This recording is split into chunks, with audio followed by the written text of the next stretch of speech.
Yung past po? Oo. Yung ngayon? Ito ngayon. Ay, yung kasal lang? O meron pang ibang dahilan? Pwede rin Kasi po. kung naging tapat ka sa family niya, alam nila yun ang pinagdaanan mo. Di ba? Hindi po. Dun sa girl naman po, wala naman po ako sinikreto eh. Dun sa family niya, sabihin na natin na ayaw niya po ipasabi. Pero dun sa girl po na present po ngayon, wala po ako sinikreto. Kasi ayoko po maglihim eh. Kasi kung magsasama po kayo, dapat wala kayo ilihim eh. Kasi ayoko po na bandang huli, sisihin niya ako na wala ako sinabi sa kanya. Alam mo, LA, it's actually hurting na, alam mo, na maintindihan ko tong kwento mo. At ang nasa utak ko ngayon, bakit ganyan ka, LA? Mamahal ka ng isang tao. Diba? And yet, ayaw mong respetuhin yung mga taong, mga magulang niya by revealing exactly who you are. Hindi po. Inaano ko nga po, Papa Jack, nirirespeto ko nga po. Kaya nga po ako humingi ng advice kung tama po ba yung decision ko na ano po ba, layuan ko o ayusin ko, na ipakita sa kanila na layuan ko. Sagutin ko na yung tanong mo. Sagutin ko na. Mahal mo yung girl. Mahal ka nung girl. Opo. Well, by all means, sige, paglaban nyo yan. Ganun kasimple yan. Po. Ang kinagagalit ko ngayong gabi, umaga na pala. Opo.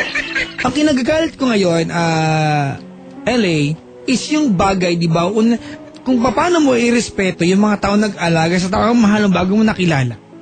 Opo. Alam mo, you've been married, kahit fake o hindi.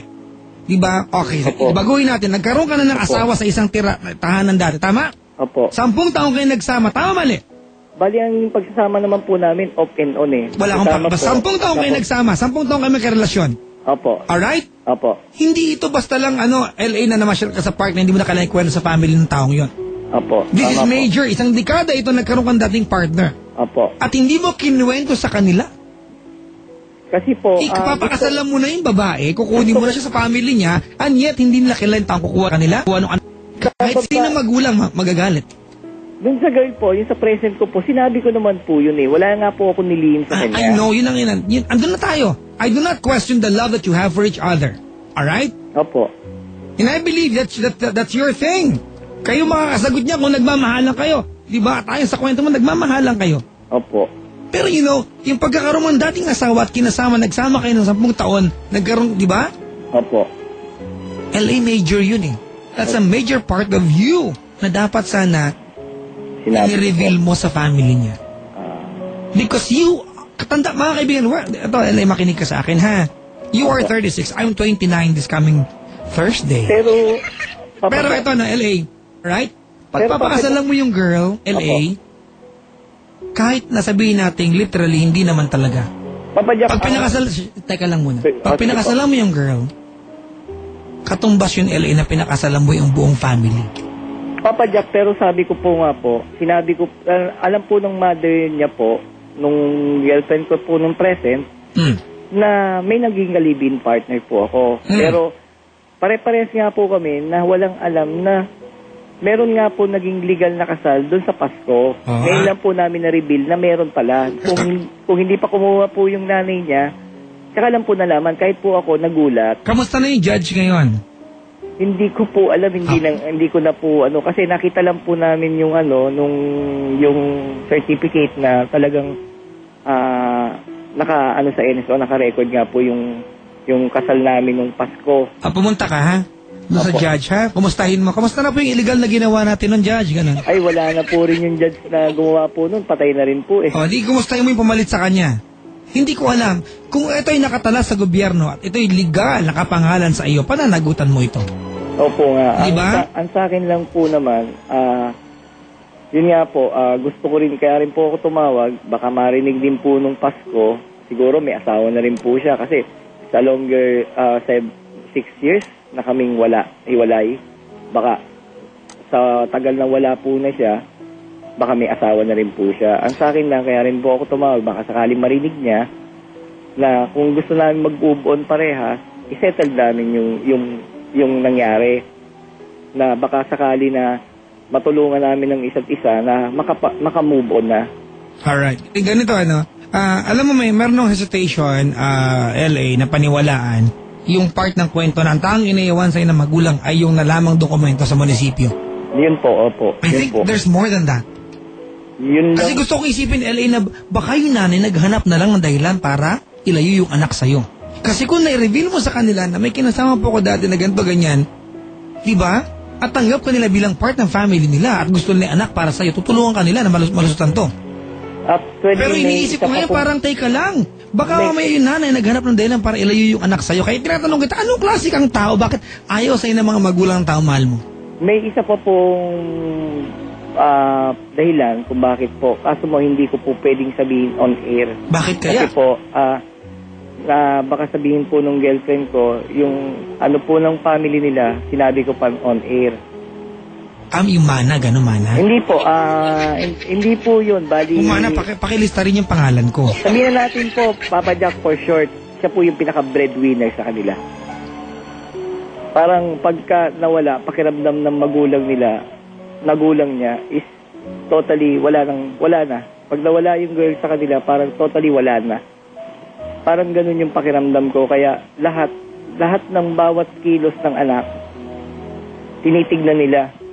Teka lang ha, LA. Nilalagay ko kasi yung sarili ko ngayon sa isang magulang. Magulang ako. Opo. At iniisip ko. Opo. Pag ba yung anak ko, breadwinner namin, pero nakatagpo ng mabuting lalaki, at alam kong itong lalaking ito'y karapat dapat niya mahalin, at kaya siyang mahalin, at nararamdaman kong hindi siya lolokoy, mabait, uunahin ko ba yung ideya na breadwinner namin to? At pipigilan ko yung malaking desisyong ginawa nila na kasal? May isa pa rin po. Hindi yun eh. I don't want to buy that part of what you just said. Opo, may isa pa rin dahilan po na pwedeng mangyari po. Kasi yung ate niya po, yung girlfriend ko po, may nangyari din na hindi maganda dun sa relation niya. Actually, hiwalay po sila ngayon. Ganito ano? Parang natatakot po yung magulang niya na maulit-ulit yung dati sa ngayon, sa present ngayon. Kaya po masyado siyang pwedeng maging dahilan po din niya. Hindi kasi alam mo ano to eh. Maging cause po na pwede niyang... Ilan taon na girlfriend mo ngayon? Actually, 31 na po siya eh. Strict ang parents. Hello, Mami. Hello, Daddy. Kung tutusin niya po, nasa tamang edad na po kami. Yun eh. Opo. Nagtataka ka ba? Nasa tamang edad. Bakit nila pinipigilan ikasal sa'yo? Hindi po. Meron sa'yo? Yun na nga po. Dati naman po, nung hindi pa po lumalabas yun, wala naman po problema eh. Ngayon lang po nung nalaman po nila na meron nga po, saka lang po nagkaroon ng problema. Nakakapunta po ako sa kanila, okay naman po yung banding namin ng parents niya, mga kapatid niya. So bakit di ka makapunta ngayon sa bahay nila? Yun nga po. At ipaliwanag na hindi ko po to alam. Hayaan yung gawan ko po ito ng paraan. Mahal ko po yung anak niya, ko siya mawala sa akin. Ano yun? Magka-text nga po kami ng parents niya. Yun nga po, sabi niya nga po, sinabi ko nga po, in-explain ko po yung side ko. Pero pinipilit pa rin nila yung nakita nila, yung hawak nilang ebidensya. Ang sa akin lang po, yun nga gusto kong i-prove sa kanila na malinis yung intention ko dun sa anak nila. Ang bala ko nga po, hanapin yung girl na Pasko para ma-settle nga po ito. At kung papayag siya na ipaanal na lang yung marriage namin, babalik po ako dun sa girlfriend ko ngayon para pakasalan po siya. Kasi sa totoo lang, Papa Jack, mahal na mahal ko po yun eh. Dapat lang, girlfriend mo eh. Kahit po, ano sabihin nila, talagang gusto kong patunayan sa family niya na talagang hindi ko po niloko yung anak nila. Kasi ang akala po kasi nila, niloloko ko lang po eh. Kasi nga, hindi... Alam mo, akala ko rin niloloko mo siya eh. Sorry, I got the same impression. Ganito, LA, ano? Okay lang, pre? Opo. Una-una, well, kung mahal mo siya, go ahead by all means. Paglaban mo yan. Alright, kasi ayaw natin you're 36. Yes po. And you're halfway. Masakit man to mga kaibigan, I'm almost there but you're halfway there. Yes po. I am hindi pa naman, I'm almost halfway there. Araya, birthday ko bukas. Ang sa akin naman po, Papa Jack, hindi naman importante. Teka lang, LA. Daldal mo, pre. Hindi po, gusto ko lang pong i-express po yung nararamdaman. Teka lang, ganito, LA. Opo. Alright, unang-una, gusto kong sabihin sa'yo na parang merong malaking mali para ayawan ka ng family niya. Di ba? Yes. Kung ano man yun, well, kung na nakakaalam, kaya mo sabihin sa akin, bahala ka. Hindi nga po. Naniniwala lang ako na itong bagay na ito, LA, alright, itong bagay na ito natuklasan ng family niya, tungkol sa'yo, kung talaga mahal ka ng girl, hindi ito sapat para iwasan at layuan ka niya. Dahil ang pagmamahal ng tao, ang ating emosyon na hindi nakatala sa kahit anong papel, o di ba, hindi nakalisa sa kahit anong panulatan. Alright? Kung mahal ka niya, hindi ito ang judgment na gagawin niya. Whether to walk away sa meron kayong pangarap or to stay. Opo. Ayun nga po ang napag-usapan namin na iayos ko po yung pagkakamali ko po nung past. Ayusin ko po raw. At kung maayos ko po daw, bumalik po ako, ipatunayan ko sa parents niya na wala na po talaga, anal na po yung marriage namin nung past.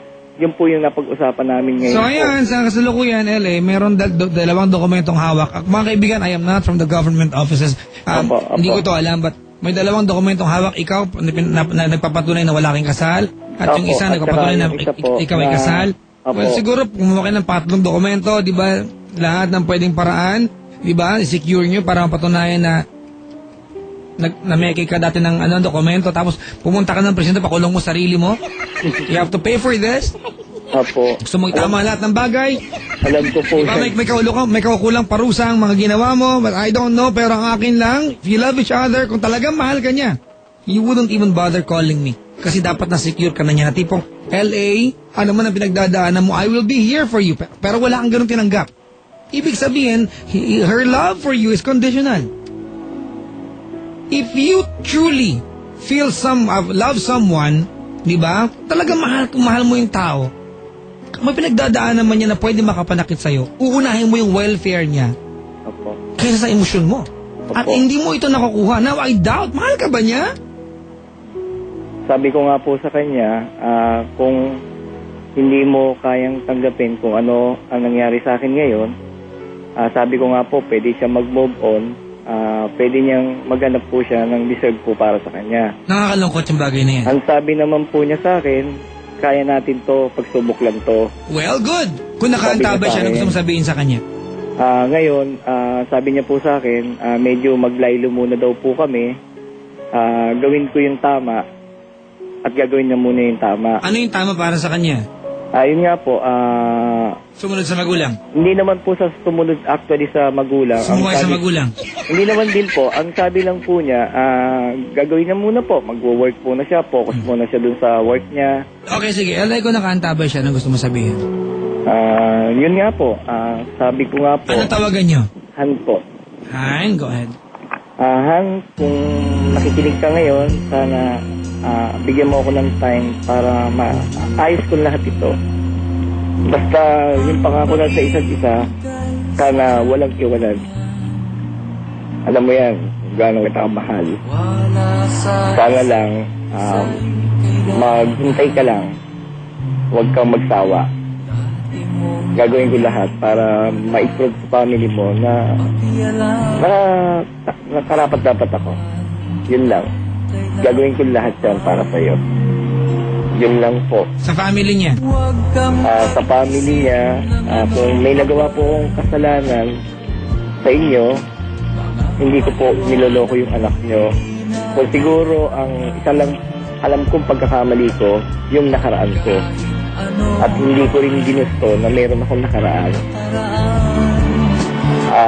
Pasensya na po kayo. Sana mapatawad niyo ako at bigyan niyo pa ako ng isang pagkakataon para ma-prove sa inyo na hindi ko niloloko yung anak niya. Yun lang po. Alright, well, you have to pay for the crime that you did. Yes po. For one. Hindi ko alam. Dapat sa Ricky Hera kausap mo dito. Actually, ngayon po, Papa Jack, parang pinagbabayaran ko na yung krimen na ginawa ko eh. Bakit? Ang sakit-sakit po. Nadalawin kita, ha? Sakit-sakit pong tanggapin. Dadalang kita ng hamburger. Okay? Ang sakit-sakit pong tanggapin lahat. Hindi ko po malaman kung hindi ako makapag-isip kung ano yung tama, ano yung mali, ano gagawin ko. Parang nawawalan ako ng gana sa buhay. Huwag kang umarte. Hindi mo kailangan niya. Ganito, umaarte. What I'm telling you, to 2 days na po akong hindi makatulog. Actually, wala pa po talaga akong tulog. Dahil hindi po ako makatulog kahit anong gawin ko, hindi ako